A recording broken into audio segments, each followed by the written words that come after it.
thanks for inviting me to be here at NEMO on this important conference in this beautiful city and this even more beautiful concert hall. Thank you so much.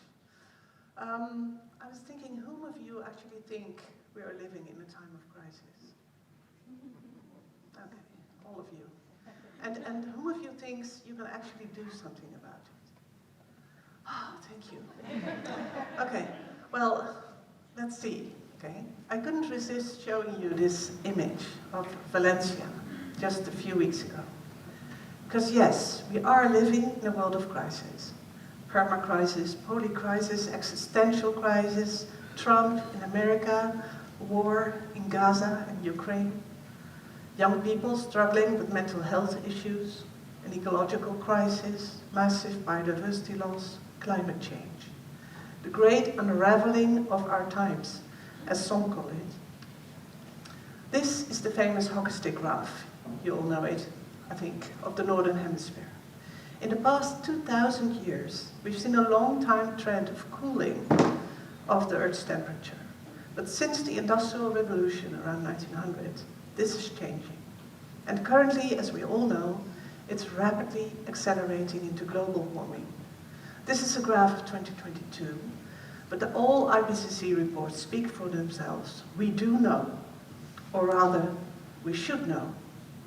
Or, looking back from whatever future, we could have known.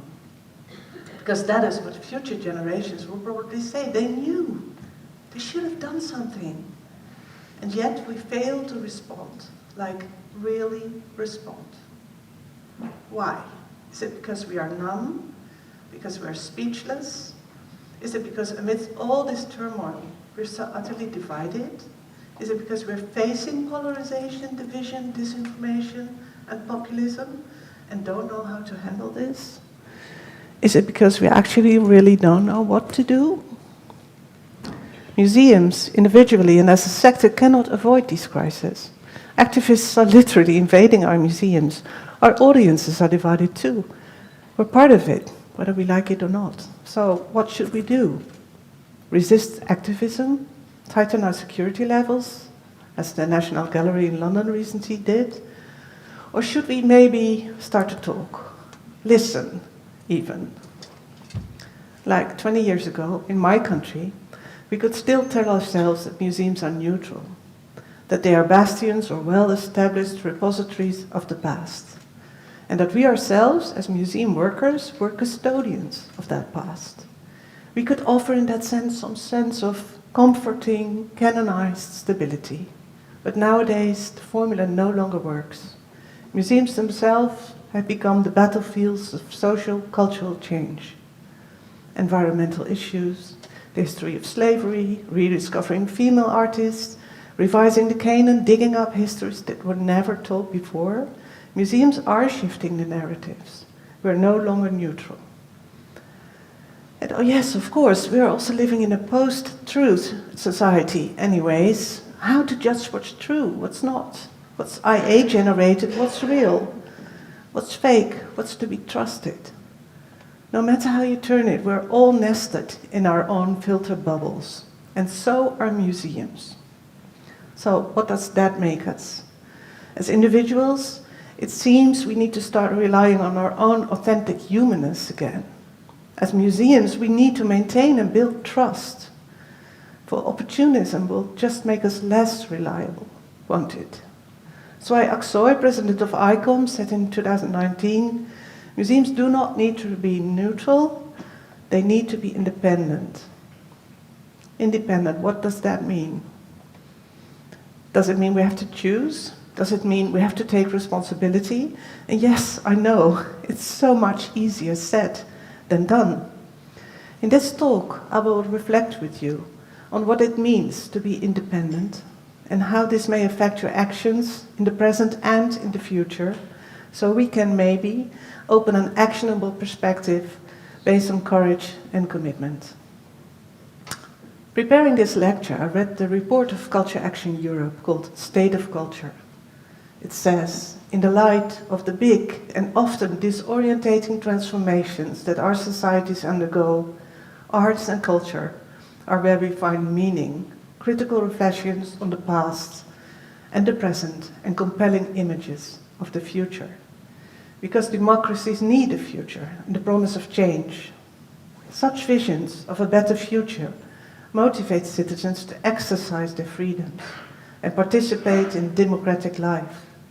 It is in the arts and culture that futures are imagined and citizens gain their democratic agency. Democratic agency. Therefore, the name of this NEMO conference is very well chosen. At the NEMO conference, we will explore, I quote, the power museums have to face polarization, unquote. How can we, as museum workers, bridge societal divides and unite communities? What strategies should we adopt when caught in socio-political debates? How can we ensure that underrepresented voices are heard? In the upcoming 2 days, we will address these questions in numerous workshops, presentations, and informal meetups.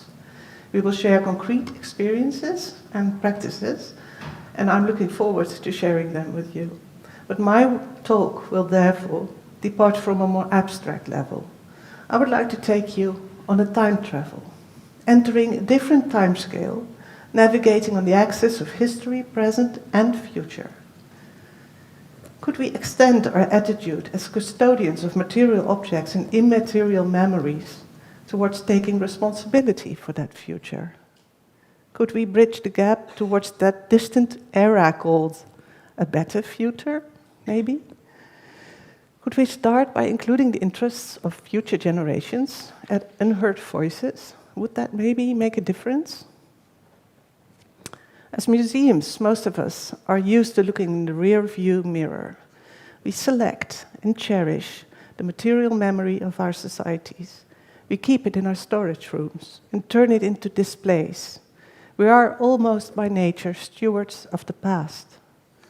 But now, in these times of system change, instability, and major societal transformations, museums are more and more pressed into actual urgent matters, whether they like it or not. Let's have a look at these timescales. First, there is the here and now, stretching from yesterday to tomorrow. Then there is the nowadays, the era, the decades, let's say a period of 30 years. And then there is the long now, everything beyond that scale, from the lifetime of one single human being to the origin of life as a whole. The image I'm showing you is from the Long Now Foundation, who have been exploring the concept of deep time. Their programs are originating from a crystal clear 2-sentence mission. We hope to help each other be good ancestors. We hope to preserve possibilities for the future. In a society dominated 24/7 by immediate impulses and gratification of needs, the long-term perspective of deep time might offer us a way out of rusty, dysfunctional systems, habits, and ideas. For many of us, that future seems so far away, like a distant utopia or science fiction. We might be afraid of apocalyptic scenarios or of a future controlled by algorithms. We might long for paradise, embrace the principle of regeneration, or start fighting in revolutions. Look at this image. For an early 19th century drawing, it might look pretty futuristic. But the balloon was already invented some 50 years earlier, in 1783, by 2 French brothers called Montgolfier. And all in all, if you really look at the history of the future, it turns out that we're actually really bad at predicting it. So why bother? Why care? The philosopher Roman Gnaric writes in his book, The Good Ancestor, I can really recommend it to all of you, I quote, "To envision the lives of our younger loved ones stretching into the distance beyond our own can be a bridge to a longer now. Seeing ourselves as a part of what that chain can bring an unexpected gift, a sense of meaning in our lives. We can nurture our need for connection and relationships by creating an empathic bond with future generations across the timescape. We can derive purpose from striving to secure the flourishing life of generations after generations." Unquote. In the many time-traveling workshops that I've been facilitating in the past years, two things always strike me.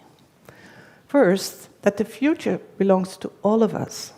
Whether we are left or right, whether we differ or not, the act of imagining the lives of future generations makes us jump across the shadow of our own individual interests and embrace a new kind of collective imagination. The other thing is that when asked to imagine ideal futures, many people come up with these green, lavish, garden-like scenarios, deeply rooted in nature. Whereas in reality, we're so detached from nature. In our most desirable dreams, it seems we somehow seem to magically end up in paradise again. Did you know, by the way, that in our brain, scientific research shows that in our brain, the hippocampus is the critical area involved in both imagination and memory. So yes, as well as AI, we construct possible scenarios based on past experiences. But the crucial part that makes us different, of course, from any machine is that we can be creative, imaginative, playful. So, okay, let's play a bit. Let's give it a try, right? Let's do some time traveling. NEMO was established in 1992 as an independent network of national museum organizations in Europe. If we take that fast forward 32 years, then we're in the here and now, here with you in this room.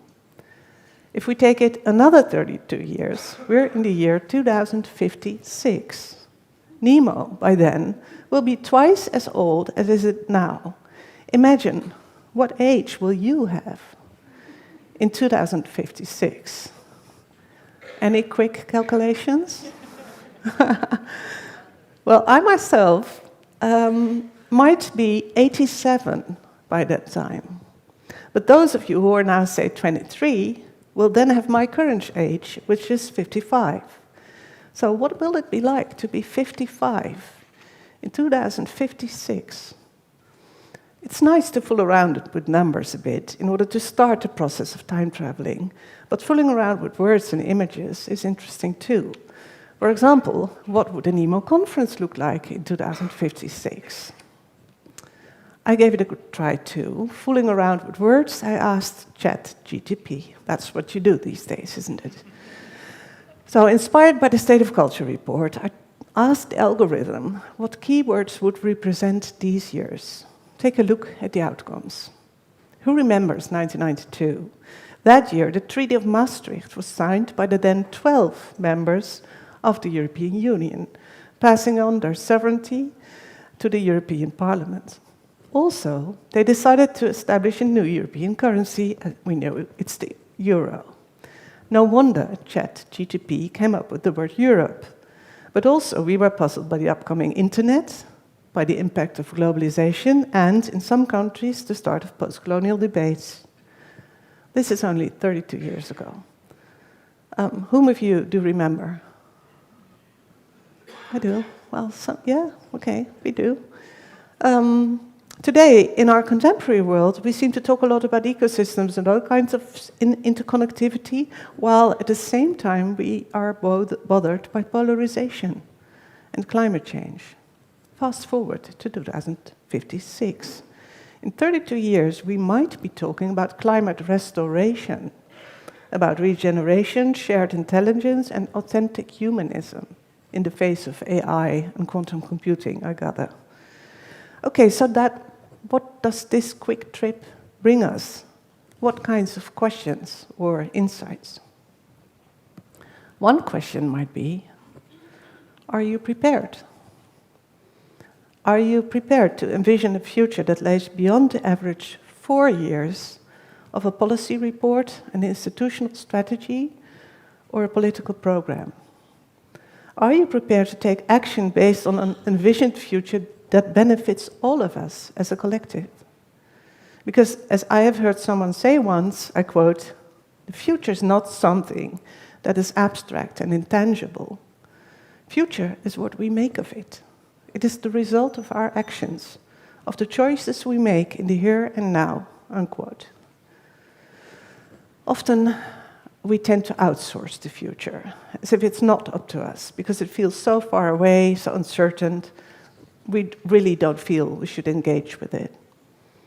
Because let's be fair, many people don't feel equipped or powerful enough to shape that future. They're asking the $1 million question.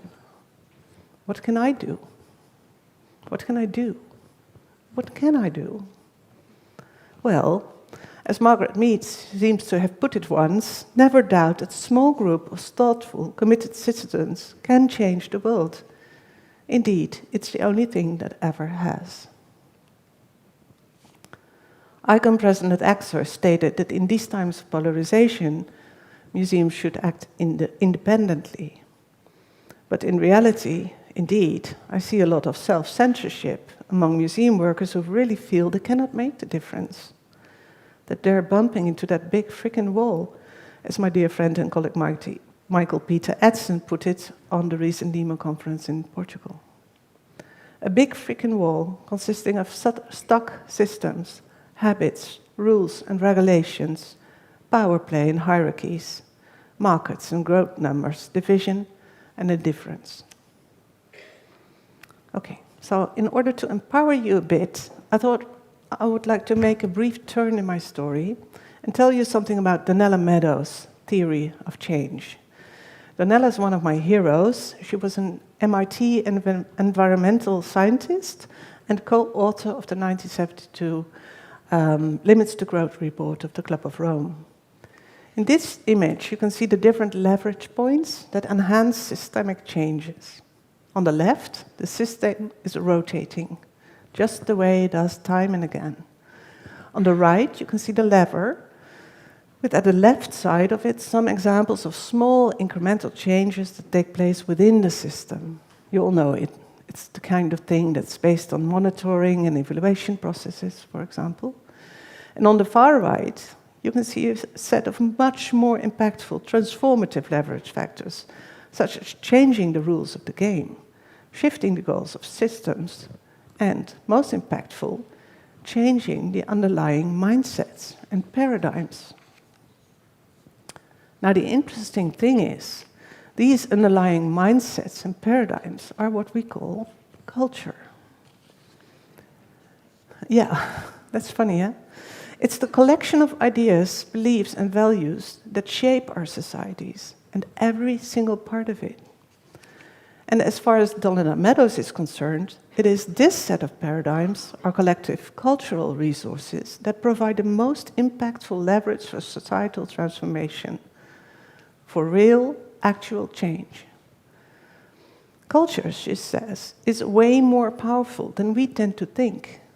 As the State of Culture report states it, culture is recognized for celebrating the past, but is overlooked as a catalyst of the future. So if that's the case, then what does this mean for the cultural sector as a whole, for the museum sector in particular, and for us, museum workers and human individuals? If we aim to instrumentalize the museum as a guide towards the future, then what can we do?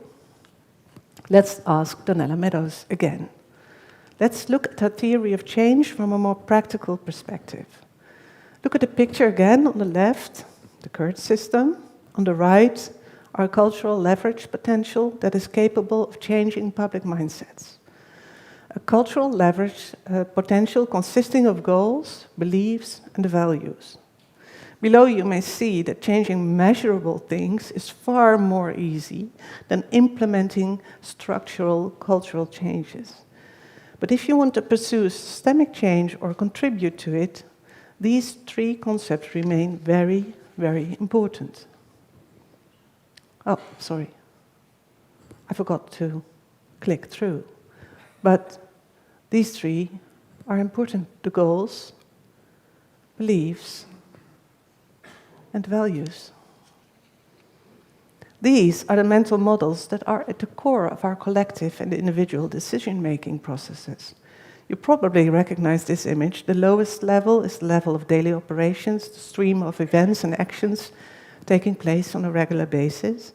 They are guided by a set of practices and structures by preconditioned systems, but these systems always nest in mental models, in cultural drivers that steer our individual and institutional decisions and actions.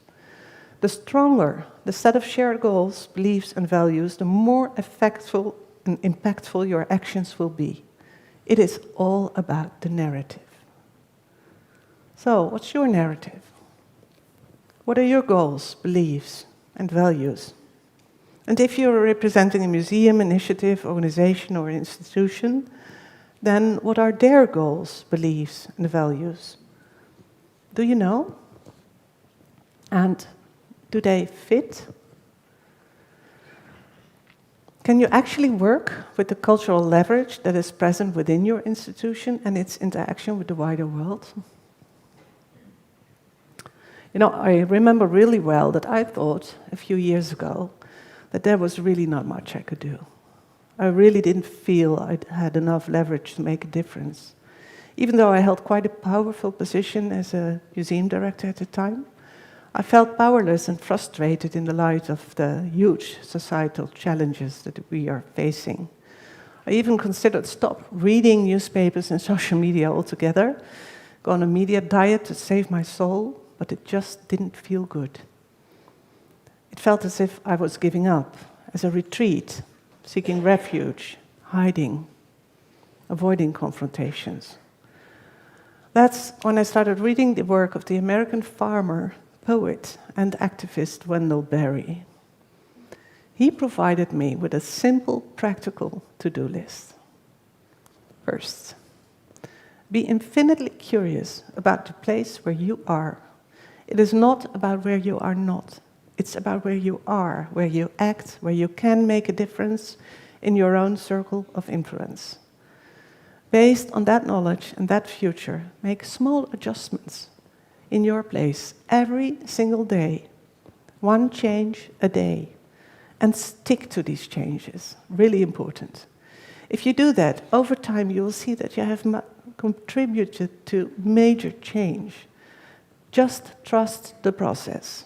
Your circle of influence will turn out to be much more impactful than you might imagine. So let's assume you got this, right? You got the idea that culture carries the used potential of shifting narratives. You got the idea that you are empowered to do something in the place where you are. Let's assume you got the ambition to shape that better future. Then what are we looking at in the face of division and polarization, for example? The term polarization was first used in optics, coined in 1811 by a French physicist. He took it from the Latin word polaris, which unites two distinct poles. From the 1950s of the last century onwards, it has been used more and more in a societal context to accentuate a division in a group or a system. We all know what that looks like nowadays, fundamentally fractured societies. Last September, the Rijksmuseum had to close down due to an Extinction Rebellion protest. And these days, America seems to be the true battlefield of the cultural war that is invading Europe and other countries. You can actually see that fascist populists like Donald Trump are really good in fighting these wars of culture. Although from where I stand, this narrative is totally detached from what is truly at stake. Their stories, their narratives, their worldviews, beliefs, and values are super effective. They are fighting their cultural war really successfully. In these complex times, full of chaos and uncertainty, populists manage to touch upon the intolerance for complexity that many of us feel in the face of globalization, digitization, and post-truth media. Trump is just really successfully selling a new populist narrative, which is a cultural narrative, whether you like it or not. And we, as a cultural sector, as a museum sector, are we also plugging new cultural narratives? Or are we merely adjusting the system that we're used to, afraid to make mistakes, afraid to make a risk, to take a risk? Are we maybe basically massively afraid of the cultural change we might actually evoke if we would step up? For example, when compared to the policy-making sector or the commercial sector, then how are we really different? In other words, do we dare to make use of the cultural capital of transformation that is embedded in our cultural DNA? Are we aware of this potential? How about changing the narrative, changing the perspective? What would it take? Yes, it's true, change is always confusing. It's not easy, don't get me wrong here. Let's have a look at William Bridges' transition model. The circle in the middle, that's just business as usual. From the left to the right, you can see a set of emotions that tend to come with change, from denial and anxiety to acceptance, hope, and energy.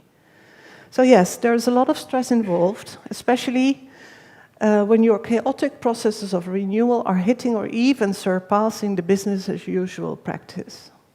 But the good news is, where friction is being expressed, that's where, real change is in the air. And guess what? To navigate these changes requires skills like creativity, the ability to improvise, the will to imagine alternatives to the status quo, the ability to empathize with non-usual suspects, the will to create a platform for debate. Those are almost unique skills and powerful assets of the cultural sector. The skills we need to navigate transitions are the skills of the cultural sector. We are agents of change. We are generally better equipped to embrace chaos and take risks than you probably would imagine.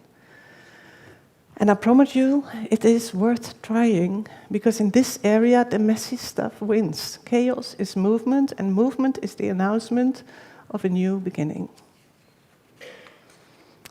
I would like to end this with a personal note. I told you about the 3 golden rules of Wendell Berry, but in fact, he added a 4th one. Make a habit of uniting things that shouldn't be separated.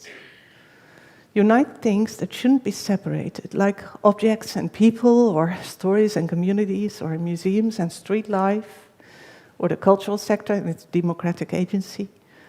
Or, on a deeper level, Wendell Berry expresses this: be aware of what we share, of what unites us. Do you know an average human being breathes in and out every day about 23,000 times? Do you know that the oxygen we breathe in is produced by plants, trees, and oceanic algae? Imagine 4 oak trees produce enough oxygen to let 1 adult breathe for 1 year. It is amazing to realize how these intelligent natural ecosystems, of which we humans are part, unite us. Another example, water. There's this beautiful quote by Jared Anderson. By the way, on average, our human bodies consist for 65% of water, which is about 45 liters a body, 1 adult body. Here's what Anderson has to say. The water in our body is just visiting. It was a thunderstorm a week ago. It will be the ocean soon enough. Most of your cells come and go like morning dew. We are more weather pattern than stone monument. So if we're all connected, then how about doing this together? How about choosing a more regenerative perspective? Inspired by indigenous cultures, the regenerative movement encourages us to deal with sense of place, to engage with a diverse range of communities that act as expressions of that place rather than as owners of it. Departing from the holistic ability to understand the ecosystems your community is embedded in, and the ability to respond to contextual change by co-designing transformation almost continuously. Like in biological evolution, we museum workers are capable of being the wise disruptors that enable processes of transformation. So just look in your place, in your own biosphere, in your own local communities. Make those local connections. Open up dialogues in order to enable empathic exchange in the sphere of playfulness, transparency, and trust. Be that wise disruptor. For we, as museum workers, are not capable of saving the planet, but we are capable of creating those safe places for exchange and help shifting cultural narratives. We can do this, and we should do it more consciously. By the way, I'm a fan of this Quantum physicist Carlo Rovelli, he's telling us that quantum physics is not about things or matter as we know it, but about relationships. It's about these mysterious spaces in between that we cannot get hold of, that we cannot touch or change in a predictable, structured way, because these relationships themselves are the change. Think about walking. You think when you walk that you're the one who decides where you walk, right? But this is not the case at all, of course. You always walk in relation to your surroundings. While walking, you continuously choose and interact with what's around you. So yes, relations matter. And yes, they are by nature always dynamic. Everything you change changes you.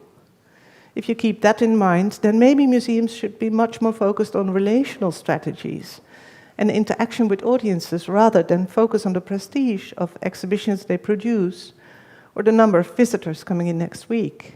Maybe they should be more aware of this interconnective potential. For museums are such inspiring conjunctions of heritage, art, science, knowledge, experience, education, entertainment. They are interdisciplinary by nature.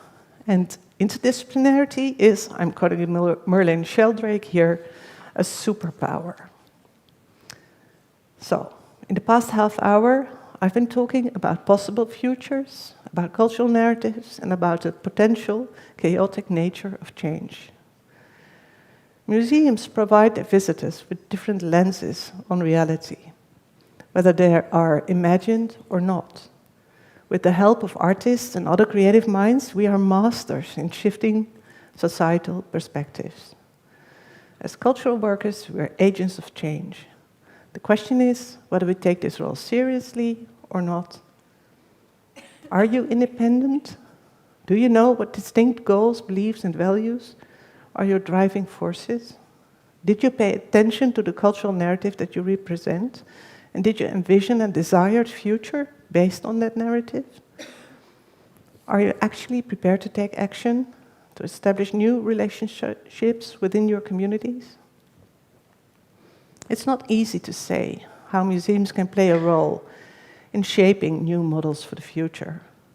But working in close connection with citizens and local communities is, I think, really key. It all depends on the narrative you embrace in relation to the local communities your museum is nested in. And yes, there are many examples of museums doing just this in a beautiful, balanced, and purposeful way. They do overcome the effects of polarization, disinformation, and populism. It is possible. A friend of mine recently wrote that we should always look back thoughtfully and move forward radically. Because once upon a time, Rosa Parks was not allowed to sit in a bus. Scientists didn't believe plants could eat meat. Women got automatically fired when they married. And some people believed that you could actually carry a phone in your bag. The future is not something distant and far away. It's what we make of it. Thank you.